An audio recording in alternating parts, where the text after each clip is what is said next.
गुरु जी, शुक्राना गुरु जी महाराज के चरणों में कोटि कोटि प्रणाम और साई संगत परिवार को मेरा नमस्कार और जय गुरु जी।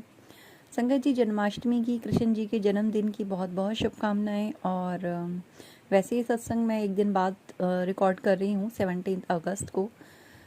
गुरु जी की कृपा से, गुरु जी की ब्लेसिंग्स की वजह से जन्माष्टमी का दिन बहुत अच्छा गुजरा, बहुत अच्छे से सबने जन्माष्टमी मनाई हो, यही मेरी गुरुजी महाराज से प्रार्थना भी है। और संगत जी, आज मैं अपना एक सत्संग गुरुजी महाराज की ब्लेसिंग का आप सबके साथ शेयर करना चाहती हूँ। उससे पहले मैं गुरुजी का मंत्र जाप करती हूँ। ओम नमः शिवाय, शिवजी सदा सहाय। ओम नमः शिवाय, गुरुजी सदा सहाय। जय गुरुजी, शुक्राना गुरुजी। संगत जी, जैसा कि मैंने अपने पिछले सत्संग में आप सभी से शेयर किया है कि मेरी बेटी यहाँ पे नहीं है। अब उसकी जॉब गुरुजी ने उसे ब्लेस करी एंड वो गुड़गांव में इस टाइम पे जॉब कर रही है। और एज यूजुअल हमेशा होता है कि जन्माष्टमी की सारी प्रिपरेशन में वो मेरी हेल्प करती थी। और बहुत सारा काम रहता है हम सभी को, क्योंकि बहुत कुछ बनाना होता है, फिर कान्हा जी की सेवा और सब कुछ होता है, आप सभी जानते हैं। तो इसमें वो हमेशा मेरी मदद करती थी। कान्हा जी की सेवा, उनको नहलाना, तैयार करना और उनके लिए सारी व्यवस्था करना, वो सब काम उसका होता था। मैं सब अपना किचन संभालती थी। एंड लेकिन इस बार ऐसा नहीं था, वो मेरे साथ नहीं थी और मुझे उसकी कमी बहुत महसूस हुई। बट मैं खुश थी कि गुरुजी महाराज की कृपा से बच्चे आगे बढ़ रहे हैं लाइफ में। लेकिन पूरे दिन का काम सब कुछ था और मुझे एंग्जाइटी और स्ट्रेस इतना हो गया सुबह उठ के कि क्योंकि एक तो मैं लेट नाइट सोई और सुबह मुझसे उठा नहीं गया। इवन 7 बज गए मुझे बिस्तर से उठने में ही संगत जी। और फिर सारा घर का काम भी था, कान्हा जी को भी टाइम से उठाना था। मैं सच में बहुत ही नर्वस हो गई थी और इतनी एंग्जाइटी मुझे लगने लगी थी कि पता नहीं मैं कैसे करूँगी, क्योंकि पूरा दिन बहुत मुझे हेडेक सा लग रहा था कि क्या करूँ। फिर गुरुजी महाराज को मैंने प्रार्थना करी मनी मन की, गुरुजी आज आप ही संभालोगे, हमेशा आप ही संभालते हो। और पता नहीं चला पूरा दिन कैसे गुजर गया संगत जी। सारा काम भी हुआ और गुरुजी महाराज ने बहुत अच्छे से सब कुछ करवाया। उस चीज़ के लिए बहुत बहुत शुक्राना गुरुपा, क्योंकि सच में मैं नहीं जानती थी कि मतलब कितना काम होता है। आधा तो क्योंकि मेरी बेटी ही कर देती थी, कान्हा जी की डेकोरेशन हो उनके लिए अच्छी सी, और उनके लिए जो भी सिलेक्ट करना हो, कपड़े वगैरह सब कुछ वो संभाल लेती थी। तो बहुत कमी महसूस तो हुई, लेकिन गुरुजी महाराज ने हाथ पकड़ के सब कुछ करवा दिया, जैसे वो कह रहे हो कि मैं तो हूँ तेरे साथ। अनंतम शुक्राना गुरुजी महाराज, आप नहीं होते तो मैं कुछ नहीं कर पाती। Thank you so much. संगत जी, कल जन्माष्टमी का दिन था और मैं नहीं जानती क्यों, कल एक तो 16 तारीख थी, है ना। 7 नंबर की ब्लेसिंग्स गुरुजी महाराज हमेशा मुझे देते हैं और शायद ये उनकी ब्लेसिंग ही है। मैं कल रात तो क्या, मैं अभी तक भी सोच रही थी कि कल गुरुजी महाराज ने मुझे क्या चीज़ ऐसी ब्लेस करी है जो मैं समझ नहीं पा रही हूँ, क्योंकि ये तो हो नहीं सकता। गुरुजी महाराज ने अगर 7 नंबर मुझे ब्लेस किया है तो ज़रूर कुछ ना कुछ तो मुझे ब्लेसिंग ऐसी दी होगी संगत जी। लेकिन कल ये बात तो आज सुबह की है जो मैं अब सोच रही थी, और मुझे अभी समझ में आया कि वो ब्लेसिंग क्या थी गुरुजी महाराज की। लेकिन कल पूरा दिन, पूरी रात तक, सोने से पहले तक, मतलब मैं यही चीज़ मेरे माइंड में चलती रही कि आज गुरुजी महाराज ने मुझे ब्लेस नहीं किया। बट कल के दिन मेरे माइंड में बहुत सारी चीज़ें थी, इसके अलावा बहुत सारी बातें, थॉट्स, मतलब मैं शायद शब्दों में उन्हें ठीक से एक्सप्रेस नहीं कर पाऊंगी, क्योंकि बहुत चीज़ों का रियलाइजेशन गुरुजी महाराज ने कल मुझे करवाया।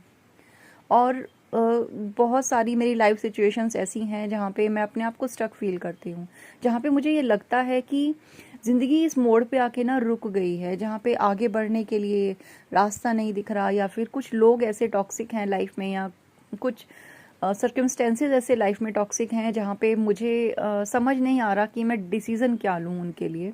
क्योंकि होते हैं ना संगत जी, कुछ लोग की बहुत इंपॉर्टेंट होते हैं लाइफ के लिए, लेकिन भले ही आप उनसे अटैचमेंट ना रखो, लेकिन आप उन्हें छोड़ नहीं सकते, है ना। कुछ रिश्ते, कुछ लोग इस तरह के आपकी लाइफ में जुड़े होते हैं, क्योंकि वो चीज़ें, आपके डिसीज़न आपकी फैमिली को बहुत बड़ा इम्पैक्ट देते हैं। तो वही चीज़, वही सर्कमस्टेंसेस मेरी लाइफ में भी कहीं ना कहीं चल रहे हैं। तो और मैं समझ ही नहीं पा रही थी कि आखिर ऐसा हो क्यों रहा है, लाइफ इस मोड़ पे आके रुक क्यों गई है। बट कल मुझे कुछ रियलाइजेशन गुरुजी महाराज ने करवाए। उनमें से एक ये भी था कि कल सडनली एक वीडियो एक्चुअली पॉपअप हुआ यूट्यूब पर।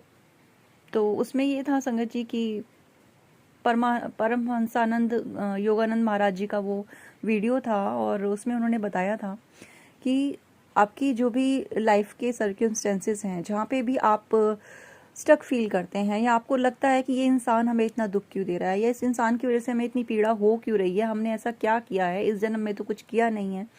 तो संगत जी वो सब पास्ट लाइफ का है, ये सब चीज़ें तो हम हमेशा सुनते हैं, लेकिन एक बात जो उन्होंने मेनली बोली कि माफ़ कर देने से, क्योंकि माफ़ कर देने से आपके ना बॉन्ड ढीले होने लगते हैं। वो जो कार्मिक बॉन्ड, वो जो आपने नॉट टाइट सी बांध के रखी है ना, वो पकड़ ढीली हो जाती है। जब आप दिल की गहराइयों से माफ़ी मांगते हैं, सिर्फ तब होता है, सिर्फ बोलने से नहीं होता है। और शायद ये बात मुझे पता थी कि मैं माफ़ी मांग लूँ अपने कर्मों की या जो भी, और मैं मांगती भी थी, लेकिन पता नहीं क्यों कल मैं उस चीज़ को बहुत दिल से महसूस कर पाई।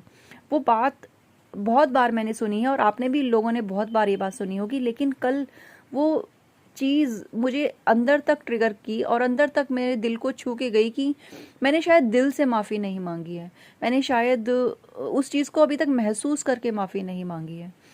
तो मैंने गुरुजी महाराज से कल माफ़ी मांगी, फिर से माफ़ी मांगी, और उस हर एक सोल से माफ़ी मांगी जो जिनसे मुझे लगता है कि कुछ ना कुछ कार्मिक लेना देना है, जो मुझे इतना परेशान कर रहे हैं, जिनकी वजह से मुझे इतने प्रॉब्लम्स लाइफ में फेस करने पड़े हैं। तो मैंने उन सबसे दिल से माफ़ी मांगी कि प्लीज़ मुझे माफ़ कर दीजिए, और जो भी मेरे लाइफ के लेसन्स थे आप लोगों से जुड़े हुए, या जो भी हर्ट, क्योंकि कहते हैं संगत जी, जिस तरह का पेन आप झेल रहे हो किसी इंसान की वजह से, वही सेम पेन आपने उसको दिया है, कभी ना कभी तो दिया है, भले ही आज हमें याद नहीं है। तो मुझे ये चीज़ भी उसी वीडियो से समझ में आई कि यही सेम पेन जो मैं आज फील कर रही हूँ, मैंने उस सोल को भी कभी ना कभी दिया ज़रूर होगा, या शायद उससे भी ज़्यादा इंटेंसिटी का दिया हो, तभी मेरी लाइफ में सालों से इतना पेन है। तो मैं दिल से माफ़ी मांगती हूँ गुरुजी महाराज। आज फिर से सुबह इस टाइम सत्संग रिकॉर्ड करते हुए मैं आपसे दिल से माफ़ी मांगती हूँ कि प्लीज़, शायद मैं उस टाइम पे नहीं समझ सकी, लेकिन आज मैं उस दर्द को समझ रही हूँ जो मैंने उनको दिया होगा। मैं उस चीज़ के लिए माफ़ी मांगती हूँ कि मेरी वजह से उस आत्मा को किसी भी जन्म में बहुत परेशानियाँ हुई हैं, शायद उसने बहुत तकलीफ़ झेली है। मैं माफ़ी मांगती हूँ अपने कर्मों के लिए, मुझे क्षमा प्रदान करें।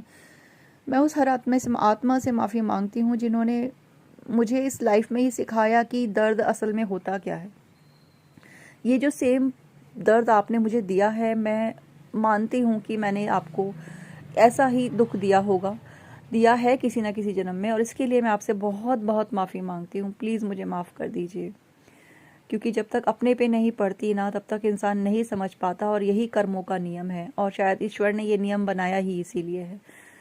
अनंतम शुक्राना गुरुजी महाराज, कल ये ब्लेसिंग देने के लिए, कल 7 नंबर की ब्लेसिंग के रूप में आपने मुझे बहुत सारे रियलाइजेशन करवाए, उनमें से ये भी एक था। तो अनंतम शुक्राना गुरुजी, थैंक यू सो मच। संगत जी, उसके बाद आगे सत्संग को ले जाते हुए मैं बताना चाहूँगी कि रात हुई 12 बजे के करीब मैंने लड्डू जी को अपने फिर से नहलाया, उनका आरती करी, और उनको भोग लगा के मैंने उनको सुला दिया। और रात को जैसे मेरा हमेशा का रहता है, मैं अपने ईयरिंग्स वगैरह सब निकाल के लड्डू जी के पास ही उनके टेबल पे रख के ऐसे ही सो जाती हूँ। तो कल क्या हुआ था रात को कि जब मैं अपने कानों के ईयरिंग्स निकाल रही थी गोल्ड के, तो उसका पीछे का जो लॉक है वो गोल्ड का नहीं है, वो एक रबड़ का वो है, वो गिरा नीचे। एंड ऑब्वियसली क्योंकि लाइट मैंने ऑफ कर दी थी, तो और वो इतना प्रीशियस नहीं था, रबड़ का था, तो मुझे लगा कि चलो ठीक है, मिलेगा ठीक है, नहीं मिलेगा तो भी ठीक है, कोई दिक्कत नहीं है। बट सुबह हुई, सुबह मैंने साफ़ सफाई में अपना लगी, और सडनली मेरी नज़र पड़ती है, जब मैं बिल्कुल उसको कचरे को साइड कर रही थी डस्टबिन में ले जाके, और फेंकने ही वाली थी, उससे जस्ट 5 सेकंड पहले एटलीस्ट, मतलब मेरी नज़र पड़ी उस कूड़े के अंदर एक चमक रहा था कुछ गोल्ड का, और मैंने उसको उठाया तो वो बिल्कुल छोटा सा एक टॉप्स था मेरी बेटी का, वो जो मेरी बेटी डेली यूज़ में पहनती है, और अब की बार जैसे रक्षाबंधन पे आई तो वो भूल गई पहनना, और मेज़ पे वो टेबल पे रख के चली गई थी। मैंने वो दोनों टॉप्स उसके उठा के एक पर्स के अंदर डाल के ऐसे ही साइड पे रख दिए, और मुझे वही टॉप्स कल कचरे में मिला। अब मैं शॉक्ड कि मतलब मैंने उसको वो उठा लिया। गुरुजी महाराज ने मुझे दिखाया कि ये पड़ा है, इसको उठा लो। उन्होंने ही शायद थॉट डाला, वरना मैं तो इतनी स्टूपिड हूँ कभी कभी कि मैं उसको शायद फेंक देती, और तब मैं बाद में रियलाइज़ करती कि अच्छा वो जो चमका था वो गोल्ड का उसका टॉप्स था और मैंने फेंक दिया है। लेकिन गुरुजी महाराज ने मुझे टाइम से दिखा दिया कि बेटा इसको उठाना है, और मैंने उसको उठा लिया। तो अनंतम शुक्राना गुरुजी, थैंक यू सो मच। क्योंकि सच में संगत जी मेरे साथ ऐसा हुआ है लिटरली कि मतलब मैंने उस चीज़ को देखा और देख के सोचा कि नहीं वो गोल्ड नहीं है, कुछ और है, और मैंने उसको फेंक दिया है। ये बहुत बड़ा नुकसान मेरा एक बार हो गया था। और लेकिन आज गुरुजी महाराज ने मुझे टाइम से उस चीज़ का रियलाइजेशन करवाया। अनंतम शुक्राना गुरुजी।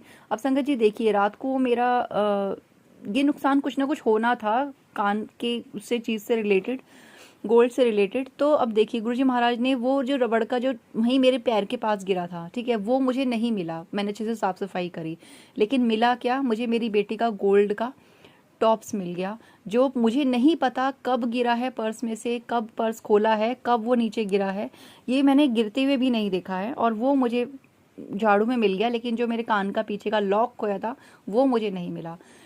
आप क्या इस चीज़ को मैं समझेंगे, और क्या अब आप इस चीज़ को मानेंगे? क्या ये गुरुजी महाराज की ब्लेसिंग नहीं थी कि उन्हें कितना बड़ा मेरा नुकसान उन्होंने होने से टाल दिया, और छोटे से पीछे के रबड़ के लॉक पर उन्होंने उसको ख़त्म कर दिया। अनंतम शुक्राना गुरुजी, थैंक यू सो मच। मैंने उसको फटाफट वहाँ से उठाया कूड़े में से और चेक किया, दूसरा टॉप्स वापस पर्स में ही मिला मुझे। दोनों को मैंने उठा के एक साथ रखा। अनंतम शुक्राना गुरुजी, थैंक यू सो मच। आप नहीं होते ना गुरुपा, तो आपकी ये बेटी तो सच में इतनी पागल है ना, सच में बहुत स्टुपिडिटी करती हूँ कभी कभी। गुरुजी महाराज ही हैं जो मुझे संभाले हुए हैं संगत जी, इसीलिए तो बार बार हम सब उनका शुक्राना करते हैं ना। तो अनंतम अनंतम शुक्राना गुरुजी, थैंक यू सो मच।